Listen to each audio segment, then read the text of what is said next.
కొవ్వుకు చెందిన వాళ్ళే కాబట్టి వీళ్ళు కూడా ఈరోజు అధికార దుర్వినియోగం చేస్తాము. ఎలక్షన్స్ కౌంటింగ్ అయిన తర్వాత ఇప్పటికే చాలామందిని వాళ్ళు పిలిపించి బెదిరిస్తూ నువ్వు ఏ పార్టీని గెలిపించినా చైర్మన్కి మాకే ఓటేయాలని చెప్పి కూడా బెదిరిస్తూ ఉన్నాడు. ఇంత అధికార వ్యామోహం ఏందో కాంగ్రెస్ పార్టీకి మీరు చెప్తా ఉన్నాం. మీరు మా గెలిచిన ఒక అభ్యర్థులని ఏదైనా అయ్యింది అని అంటే, ఏదైనా వారి మీద హాని జరిగిందంటే స్వయాన రేవంత్ రెడ్డి గారే బాధ్యత వహించాలని చెప్పేసి కూడా చెప్తా ఉన్నాను. మాకు తెలుసు ఈరోజు వాళ్ళు చాలా స్థానాలు ఓడిపోతారు.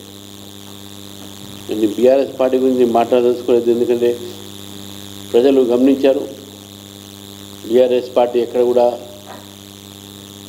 గెలిచే పరిస్థితి కూడా లేదు. కాబట్టి ఏదో అరాకొసా ఏదో గెలిచే అవకాశాలు వేరే, అది వాళ్ళకే తెలుసు.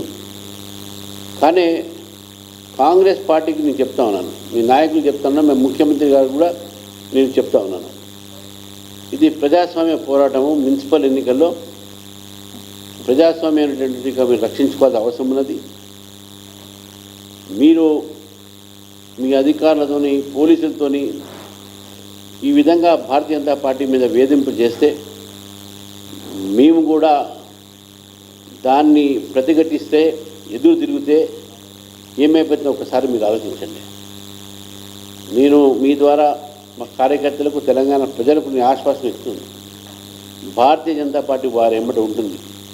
భయపడకండి, ఆత్మవిశ్వాసంతో ఉండండి. మేము అన్ని రకాలుగా మేము ఆదుకుంటాం.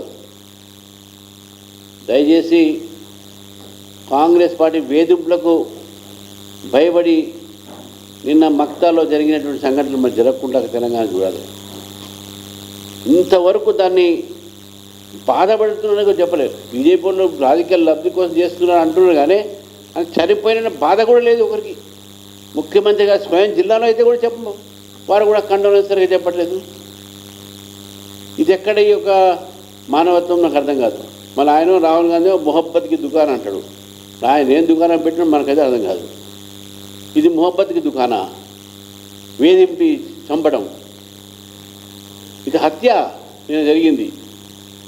కాబట్టి నేను ప్రజలను కోరుతా ఉన్న, తెలంగాణ ప్రజల్ని, కాంగ్రెస్ పార్టీ యొక్క వ్యవహారం చూడండి.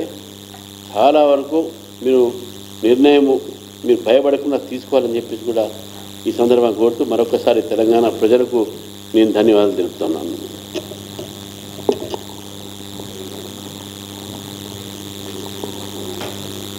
గౌరవనీయులైనటువంటి కేంద్ర మంత్రి కిషన్ రెడ్డి గారిని మాట్లాడవలసిందిగా కోరుతున్నాను.